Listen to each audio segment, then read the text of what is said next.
എല്ലാവർക്കും ടെസ്റ്റിംഗ് ഇൻസ്റ്റിംഗ് എന്ന യൂട്യൂബ് ചാനലിലേക്ക് സ്വാഗതം. നമ്മൾ ഇന്ന് നോക്കാൻ പോകുന്ന TestNGയിലെ അനോട്ടേഷൻസ് ആയ @before test, @before method, @after test, @after method എന്നീ അനോട്ടേഷൻസിന്റെ യൂസേജസും ഡിഫറൻസസും ആണ്. നമുക്കിനി ഡെമോയിലേക്ക് പോകാം. ഞാൻ com.testng concepts എന്ന പാക്കേജിനകത്ത് ഒരു പുതിയ ക്ലാസ് ഫയൽ ക്രിയേറ്റ് ചെയ്യുകയാണ്. ക്ലാസ്സിന് പേരായിട്ട് സാമ്പിൾ ടെസ്റ്റ് എന്ന് കൊടുക്കുന്നു.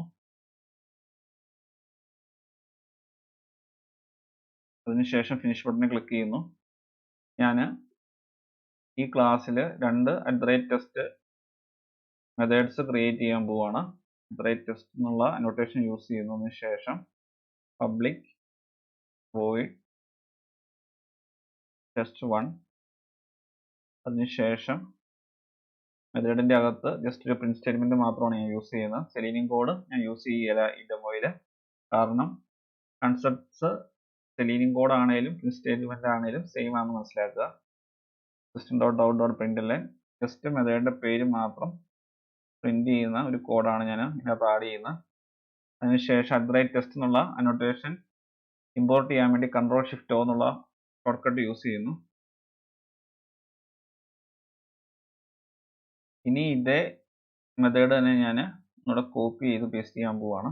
കോപ്പി ചെയ്യുന്നു, പേസ്റ്റ് ചെയ്തു. അതിനുശേഷം മെത്തേഡിന്റെ പേര് ചേഞ്ച് ചെയ്യുന്നു. test1 എന്നുള്ള test2 എന്നാക്കി. അതുപോലെ പ്രിന്റ് സ്റ്റേറ്റ്മെന്റിലും അതേ ചേഞ്ച് വരുത്തി. ഇനി ഞാൻ ഈ ക്ലാസ്സിൽ ഒരു മെത്തേഡ് എഴുതുവാണ്. പബ്ലിക് void മെത്തേഡിന്റെ പേര് before test എന്നുള്ളതാണ്. അതിനുശേഷം അതിൻ്റെ അകത്ത് ഒരു പ്രിന്റ് സ്റ്റേറ്റ്മെന്റ് കൊടുക്കുവാണ്. പ്രിന്റ് സ്റ്റേറ്റ്മെന്റ് ആയിട്ട് കൊടുക്കുന്നു മെത്തേഡിന്റെ പേര് തന്നെയാണ്. ഇനി ഈ മെത്തേഡിനെ ഞാൻ @before test എന്ന അനോട്ടേഷൻ വെച്ച് അനോട്ടേറ്റ് ചെയ്യാൻ പോവാണ്. Before test. ഇനി ഈ അനോട്ടേഷൻ ഇമ്പോർട്ട് ചെയ്യാൻ വേണ്ടി Ctrl+Shift O എന്നുള്ള ഷോർട്ട് കട്ട് യൂസ് ചെയ്തു. ഇനി ഞാൻ ഈ ക്ലാസ് ഒരു മെത്തേഡും കൂടെ ക്രിയേറ്റ് ചെയ്യുവാണ്. പബ്ലിക്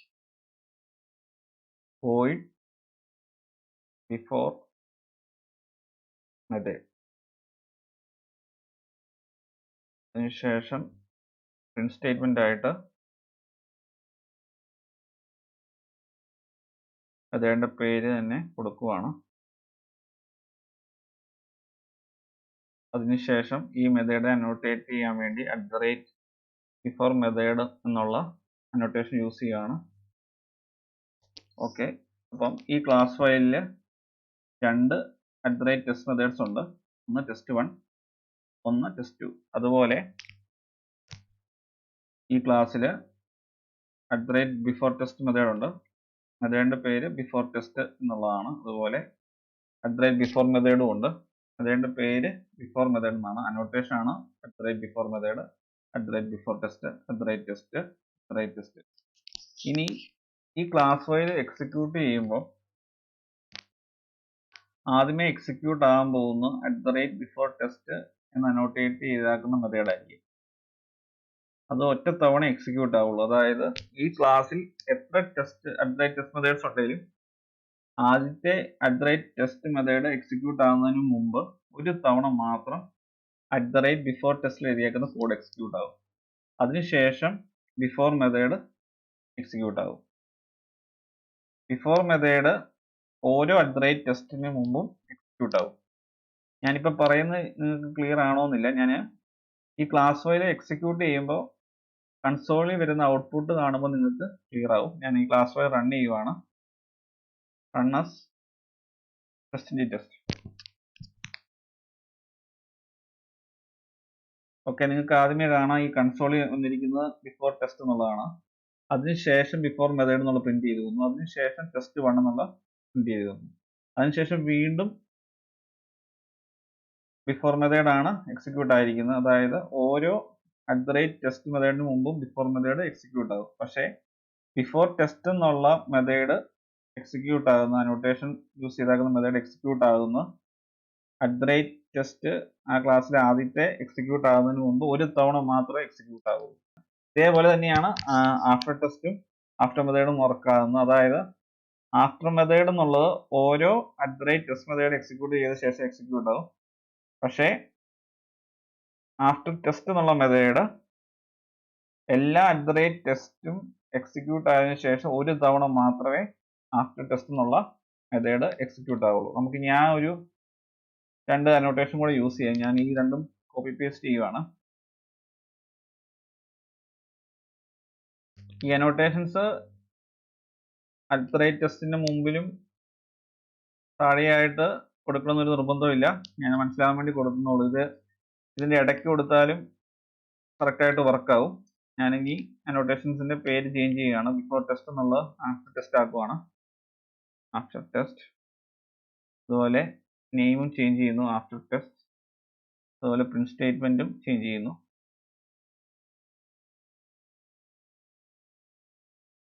അതിനുശേഷം ഇമ്പോർട്ട് ചെയ്യാൻ വേണ്ടി Ctrl+Shift+O യൂസ് ചെയ്യുന്നു. അതുപോലെ ഇത് ഞാൻ ആഫ്റ്റർ മെത്തേഡ് ആക്കുവാണ്. After method.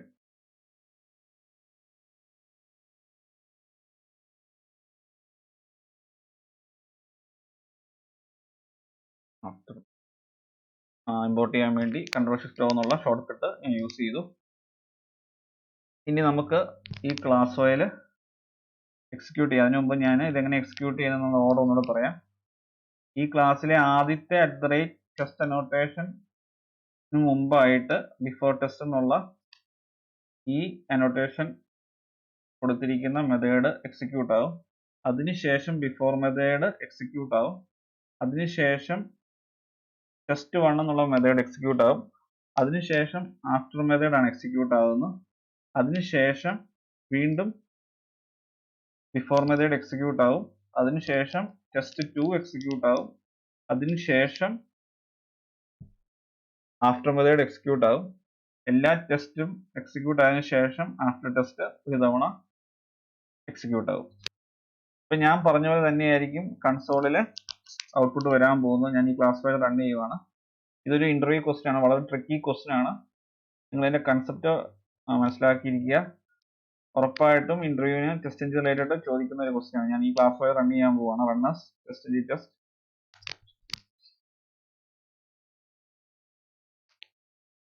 ആദ്യമേ ബിഫോർ ടെസ്റ്റ് എന്ന പ്രിന്റ് സ്റ്റേറ്റ്മെന്റ് വന്നു. അതിനുശേഷം ബിഫോർ മെത്തേഡ് എക്സിക്യൂട്ട് ആയി.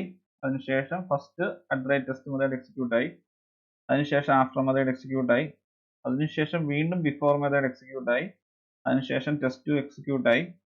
അതിനുശേഷം ആഫ്റ്റർ മെത്തേഡ് എക്സിക്യൂട്ട് ആയി. ഏറ്റവും അവസാനം ആഫ്റ്റർ ടെസ്റ്റ് എക്സിക്യൂട്ട് ആയി. അതായത് ബിഫോർ ടെസ്റ്റും ആഫ്റ്റർ ടെസ്റ്റും ഒരു തവണ എക്സിക്യൂട്ട് ആവുള്ളൂ. അത് ബിഫോർ ടെസ്റ്റ് എക്സിക്യൂട്ട് ആകുന്ന ക്ലാസ്സിലെ ആദ്യത്തെ ടെസ്റ്റ് മെത്തേഡ് എക്സിക്യൂട്ട് ആവുന്നതിന് മുമ്പ് ഒരു തവണ മാത്രം എക്സിക്യൂട്ട് ആവും. അതിനുശേഷം ബിഫോർ മെത്തേഡ് ഉണ്ടെങ്കിൽ അത് ഓരോ ടെസ്റ്റ് മെത്തേഡിന് മുമ്പ് എക്സിക്യൂട്ട് ആവും. ആഫ്റ്റർ മെത്തേഡ് ഓരോ ടെസ്റ്റ് മെത്തേഡിന് കഴിഞ്ഞ് ആഫ്റ്റർ മെത്തേഡ് എക്സിക്യൂട്ട് ആവും. എല്ലാ ടെസ്റ്റ് മെത്തേഡും എക്സിക്യൂട്ട് ആയി കഴിഞ്ഞ് ഏറ്റവും അവസാനം ഒരു തവണ മാത്രം ആഫ്റ്റർ ടെസ്റ്റ് എന്നുള്ളത് എക്സിക്യൂട്ട് ആവും. അപ്പം നിങ്ങൾക്ക് before method, after method, before test, after test, test method ഇതിന്റെയൊക്കെ ഡിഫറൻസസും യൂസേജും മനസ്സിലായെന്ന് ഞാൻ പ്രതീക്ഷിക്കുകയാണ്. അപ്പോൾ ഇത് സെലീനിയത്തിന്റെ കേസിൽ നമ്മൾ ബിഫോർ മെത്തേഡ് എന്ന അനോട്ടേഷൻ യൂസ് ചെയ്യുന്ന ബ്രൗസർ ലോഞ്ച് ചെയ്യാനും മാക്സിമൈസ് ചെയ്യാനും അങ്ങനെയുള്ള കാര്യങ്ങൾക്കായിരിക്കും ബിഫോർ മെത്തേഡ് എന്നുള്ള ആ പർട്ടിക്കുലർ അനോട്ടേഷൻ യൂസ് ചെയ്യുന്നത്. അതുപോലെ ബിഫോർ ടെസ്റ്റ് യൂസ് ചെയ്യുന്നത് ചിലപ്പോൾ നമുക്കൊരു ഡയറക്ടറിയിലെ ഫയൽസ് എല്ലാം ഡിലീറ്റ് ചെയ്യണം. അത് ഒറ്റ തവണ ചെയ്താൽ മതിയില്ല. അപ്പം അങ്ങനെയുള്ള കാര്യങ്ങൾക്ക് വേണ്ടി ബിഫോർ ടെസ്റ്റ് എന്നുള്ള അനോട്ടേഷൻ യൂസ് ചെയ്യും. അതുപോലെ ആഫ്റ്റർ മെത്തേഡ് ബ്രൗസറിന്റെ ഇൻസ്റ്റൻസ് ക്ലോസ് ചെയ്യാൻ വേണ്ടി driver.close എന്നുള്ള കമാൻഡ് ഒക്കെ ആയിരിക്കും നമ്മൾ ആഫ്റ്റർ മെത്തേഡിനകത്ത് യൂസ് ചെയ്യുന്നത്.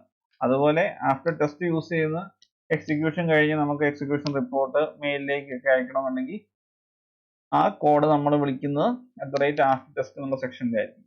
അപ്പം ഈ 4 അനോട്ടേഷൻസും തമ്മിലുള്ള ഡിഫറൻസസും അതിന്റെ യൂസേജസും സെലീനിയം പെർസ്പെക്റ്റീവിലും അല്ലാതെ കോഡ് വഴി എക്സിക്യൂട്ട് ചെയ്യുമ്പോൾ എങ്ങനെയാണ് അതിന്റെ ഫ്ലോ നടക്കുന്നത് എന്നുള്ളത് എല്ലാവർക്കും വ്യക്തമായിട്ടും മനസ്സിലായെന്ന് ഞാൻ പ്രതീക്ഷിക്കുന്നു. അപ്പം ഈ വീഡിയോ ഇഷ്ടമായാൽ തീർച്ചയായും ചാനൽ സബ്സ്ക്രൈബ് ചെയ്യുക, വീഡിയോ ലൈക്ക് ചെയ്യുക, ഷെയർ ചെയ്യുക, കമന്റ് ചെയ്യുക. അതുപോലെ നോട്ടിഫിക്കേഷൻ ബെല്ലൈക്കൺ കൂടി എനേബിൾ ചെയ്യുക. എങ്കിൽ മാത്രമേ പുതിയ വീഡിയോസ് അപ്ലോഡ് ചെയ്യുമ്പോൾ കറസ്പോണ്ടിങ് നോട്ടിഫിക്കേഷൻ നിങ്ങൾക്ക് ലഭിക്കുകയുള്ളൂ. നിങ്ങൾക്ക് ഈ വീഡിയോയിൽ എന്തെങ്കിലും ഡൗട്ട് ഉണ്ടെങ്കിൽ തീർച്ചയായും ചെയ്ത് നോക്കുക. ചെയ്ത് നോക്കി കഴിയുമ്പോൾ നിങ്ങൾക്ക് കാര്യങ്ങൾ കൂടുതൽ വ്യക്തത വരും. അപ്പം thanks for watching and keep learning.